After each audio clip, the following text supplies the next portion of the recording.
Vamos lá, vamos falar de farinha aqui. Qual será a melhor farinha para você usar no seu dia a dia? Farinha de linhaça, farinha de coco, farinha de amêndoa, que tipo de farinha? Será que algumas farinhas tidas como saudáveis por aí podem na verdade estar dificultando a sua vida e atolando o seu emagrecimento? Bom, se você tem interesse em saber a verdade sobre isso, já deixa o seu like para mim aqui que eu vou rodar a vinheta e a gente começa o vídeo de hoje.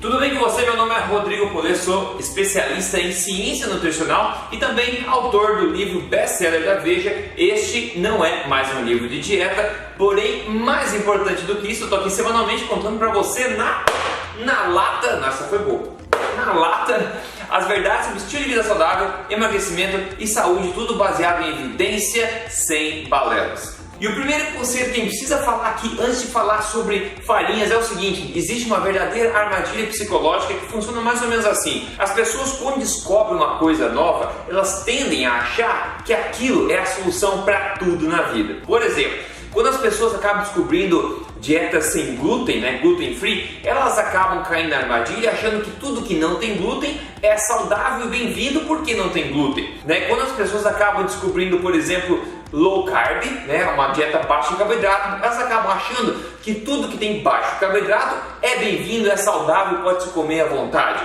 Assim como a galera que faz cetogênica acha que gordura é bacana, aprende isso e ótimo, mas aí começa a achar que tudo que tem gordura e não tem carboidrato é automaticamente bem-vindo e tudo faz bem. Para os veganos, achando que tudo que não é de fonte animal é bem-vindo e faz bem, e acaba exagerando nisso tudo. Então existem vários aspectos, vários ângulos, mas é uma armadilha psicológica muito comum que a gente vê. Por exemplo, teve também a época de uma grande hype, de um grande estudo sobre o microbiota intestinal, sobre as bactérias do intestino, um novo ramo da ciência. E também participei de várias conferências internacionais sobre isso, e o pessoal achava que isso seria a solução para tudo, que tudo consistia em probióticos e bactérias, a microbiota intestinal. Até agora, anos depois, não teve nada que foi revolucionário a esse ponto. Na verdade, a gente aprendeu que a microbiota é mais uma consequência da tua alimentação do que algo que vai ser modificado ativamente e proativamente, não é verdade? Assim como a onda do DNA, quando nós mapeamos o DNA pela primeira vez, nossos genes todos, a gente achou que ia resolver todos os problemas de doença, que a gente conseguia basicamente manipular o ser humano e conseguir uma saúde e vir soluções para coisas que a gente nunca teve antes, mas décadas depois a gente não teve nenhuma dessas coisas ainda. Enfim, é basicamente para te mostrar que existe sim uma armadilha psicológica onde a gente descobre alguma coisa e acha que aquilo é a solução para tudo. E o que isso tem a ver? Bom, tem a ver bastante com a questão das farinhas, porque hoje não é segredo para ninguém que as farinhas tradicionais de trigo, por exemplo, não são a melhor opção para emagrecimento ou para a saúde. Ou seja, se a farinha, aí o que acontece? Abriu-se uma indústria das farinhas alternativas, farinha de tapioca, farinha de, que mais? Essa sem glúten, farinha de arroz, farinha de coco, farinha de linhaça, farinha de amêndoas, farinha de outras oleaginosas, etc. Então as pessoas acham que essas farinhas são sempre bem-vindas porque não tem glúten, são alternativas à farinha de trigo. E esse é um problema grave, também você já vai entender o porquê. E um problema grande também é que está cheio de gente engordando fazendo uma dieta low carb ou uma dieta cetogênica. Como pode? Pois é possível. E na minha opinião, uma das grandes causas disso é o exagero da ingestão de quitutes feito dessas farinhas alternativas. Não importa se são low carb, não importa se são gluten free. E por que isso acontece? Por que você consegue ganhar peso numa dieta low carb, numa dieta cetogênica, comendo essas farinhas que são saudáveis, como farinhas de amêndoa, farinha de oleaginosa, farinha de coco, etc. Não é milagre, pessoal. Essas farinhas todas as farinhas são fonte de energia e não fonte de nutrição. Quanto mais a balança da tua dieta for pesada do lado de energia e menos de nutrição, mais você vai tender a ganhar peso, mais você vai ter dificuldade em perder peso, ok? E esse é o problema que acontece. Quando você come esse monte de quitutes feitos de farinhas, de amêndoas, etc., você já vai entender nesse vídeo. Você vai colocar a tua balança lá em cima em energia e baixa em nutrição. Você vai ter pouca saciedade, muita energia sobrando e sim, vai resultar em ganho de peso. Mas agora, para deixar tudo mais claro, vamos ver alguns fatos sobre diversas dessas farinhas para você entender qual pode ser a melhor, qual pode ser a pior de todas, ok? E já lembrando, se você não segue esse canal ainda, faça um favor, siga esse canal aqui, compartilhe esse tipo de vídeo, me siga no Instagram também, se você quer acompanhar minha vida pessoal lá, é só entrar em Rodrigo Polesso. Eu estou aqui semanalmente ajudando você a viver na sua melhor forma, na sua melhor saúde, tudo baseado em evidência. Então certifique-se de seguir esse canal aqui. Primeira farinha que a gente vai ver como base de comparação tem que ser a farinha de trigo, para a gente entender. Você vai ver, eu peguei alguns dados iguais para todas as farinhas, para você começar a ver com os próprios olhos aí qual a diferença principal entre elas e entender um pouco mais porque você pode sim ganhar peso com farinhas alternativas que aparentemente são saudáveis. E isso pode ser um tiro no pé, na verdade, atrapalhando a vida de muita gente e bloqueando o emagrecimento. Vamos lá então, farinha de trigo. O que acontece? Farinha de trigo integral ou não, tá? 100 gramas de farinha de trigo tem 340 calorias. São 61,3 gramas de carboidratos e apenas 2,5 gramas de gordura. Então a gente vê basicamente que farinha de trigo é uma fonte de carboidrato. A farinha de trigo é extremamente fácil de ser digerida pelo corpo, a digestão começa já na boca pela amilase e acaba entrando no organismo facilmente, e acaba dando um pico de glicose, um pico de insulina, enfim, toda aquela história. Tem o glúten, tem outros antinutrientes também na farinha de trigo, por isso que ela é tão assim problemática em vários aspectos. Então você já entende, essa é a base de comparação pra gente aqui. A próxima farinha é a farinha de mandioca, tá? 100 gramas de farinha de mandioca tem 354 calorias, então um pouquinho a mais do que a farinha de trigo. E tem 87,4 gramas de carboidrato e somente 0,3 gramas de gordura. A farinha de arroz também é bem semelhante. Veja o seguinte, o principal a entender aqui é que a concentração de carboidratos nessa farinha ainda é maior. Ou seja, farinha de mandioca, farinha de arroz é puro amido, tá? É pura energia, não é fonte de nutrição, é fonte de energia, é puro amido, rapidamente digerido pelo corpo também, para você entender, ok? Agora a próxima farinha que a gente vai falar aqui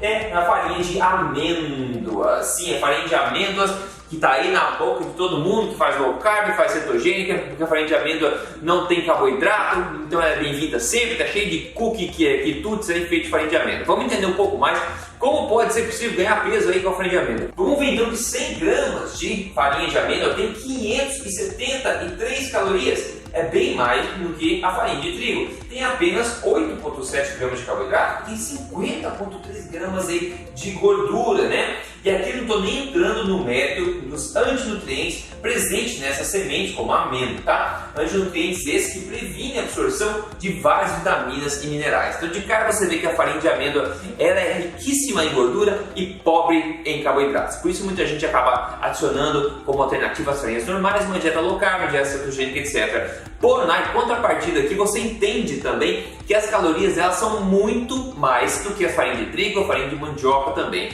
E como eu sempre digo, as calorias não são prioridade, não precisam ser o foco de ninguém que quer emagrecer ou ser saudável. Mas isso não quer dizer que as calorias não importam, ok? E é por isso que a galera acaba ganhando peso. Porque quando você consome calorias de uma fonte de energia e não uma fonte de nutrição, os problemas começam a acontecer. A próxima farinha é farinha de coco. 100 gramas de farinha de coco tem 429 calorias, ou seja, bastante também, um pouco menos que a farinha de amêndoa. Só que ela tem 21,4 gramas de carboidrato, também mais que a farinha de amêndoa, e apenas 14,3 gramas de farinha de gordura, né? O ponto positivo aqui é que, por o coco ser uma fruta, ele não possui antinutrientes, mas ele tem uma proporção um pouco perigosa aí de carboidratos, né? Que são açúcares do coco, e também de gordura, que acaba proporcionando também um ganho de peso potencial. A próxima farinha aqui é a farinha de linhaça, que tanta gente usa. 100 gramas de farinha de linhaça tem 534 calorias, ou seja, bastante calorias, se for pensar, bastante energia. Apenas 1,6 gramas de carboidrato e 42 gramas de gordura. Linhaça é uma semente que não é digerida por nós seres humanos na sua forma integral e por isso a gente faz uso da farinha dela, que é um problema na verdade. O ideal seria você moer na hora, na verdade, mas a gente compra farinha pronta já oxidada, isso é um problema grave também. Então de cara a gente vê que essas farinhas alternativas são mais calóricas no geral do que as farinhas tradicionais, como farinha de mandioca, tapioca ou farinha de trigo. Essas alternativas como de amêndoa, de linhaça, de coco são mais calóricas. Sim, a gente poderia dizer que elas também saciam mais que as outras farinhas, e pode ser verdade sim, principalmente por serem mais altas em gordura, mais baixas em carboidratos, não é verdade?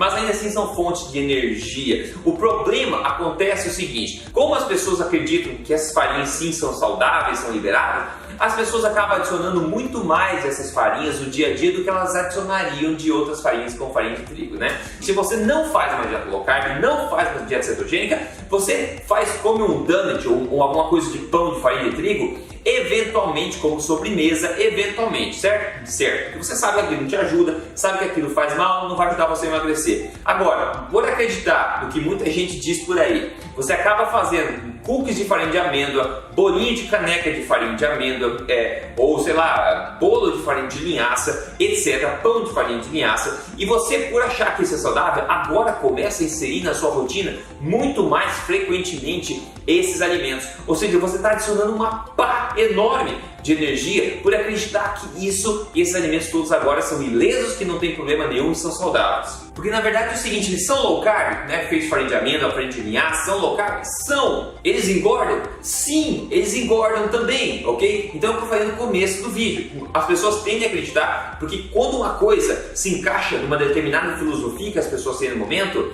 tudo está bem, tudo está ótimo, tudo está liberado, né? O que não se encaixa é mal, o que se encaixa é bom, né? O que não se encaixa ruim, o que se encaixa é bom. Isso é uma falácia, é uma armadilha, cuidado com isso, cheio de gente ganhando peso com low carb, cetogênica também. E essas farinhas alternativas, na minha opinião, são um grande causa. Como eu falei, você viu aqui comigo todos os detalhes nutricionais principais dessas farinhas, e a gente vê que sim, essas alternativas são maiores fontes de energia até do que as farinhas tradicionais. E para acreditarem que agora sobremesas feitas dessas farinhas são saudáveis, as pessoas acabam comendo sobremesa em toda a refeição, porque agora são saudáveis, na verdade, e os problemas começam a acontecer. Porque você está jogando de novo, isso é importante, por isso que eu estou repetindo. Você acaba jogando para cima a tua balança de energia e para baixo a nutrição. E você sabe muito bem que a base da alimentação forte, do estilo de vida alimentar que eu proponho é nutrição, não é nutrição. A base precisa ser de alimentos de origem animal de alta qualidade, proteínas, carnes, peixes, frutos do mar, laticínios integrais, ovos, etc. Isso tem uma boa quantidade de nutrição e uma boa quantidade de energia. Todo o resto é complemento.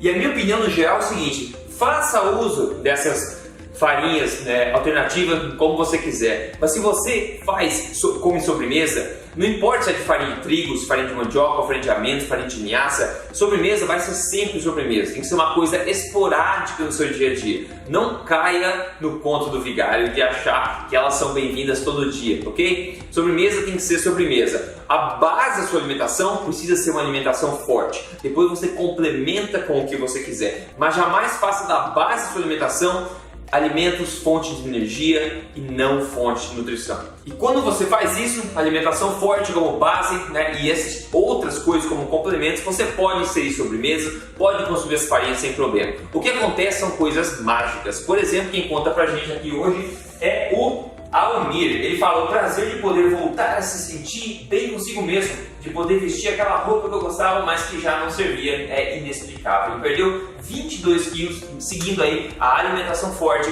que é baseada na alimentação, nos alimentos mais nutritivos, não processados e naturalmente saborosos do planeta Terra. Aí depois você come as farinhas que você quiser. Mas então, pessoal, isso ficou claro para vocês? Eu espero ter ficado claro, ok? Se você quer seguir meu programa de emagrecimento como o Almir fez, entra em código emagrecerdevez.com.br. Você vai entender a base de tudo, entender quanto você pode consumir essas farinhas e quais as farinhas. Dentre as farinhas que a gente viu, a que eu prefiro, eu não sei nem escolher qual seria. Talvez a de coco, não tenho certeza, mas eu comeria ela como sobremesa e não como uma coisa rotineira. Farinha de amêndoas tem problema de muita gente não consegue digerir bem, para mim fica bastante pesado, é alta em energia, é alta em antinutrientes também. A de linhaça pode ser ok, mas a gente nota também que é um pouco pesada, então eu não consumiria muito rotineiramente esse tipo de farinha. Eu acho que a minha favorita seria de coco, porque é uma fruta que tem pouco açúcar e mais gorduras. Enfim, a farinha de trigo todo mundo já sabe. Então basicamente essa é a minha opinião sobre esse assunto aí. Eu espero que as informações todas tenham sido úteis para você. A gente se fala no próximo vídeo. Até mais!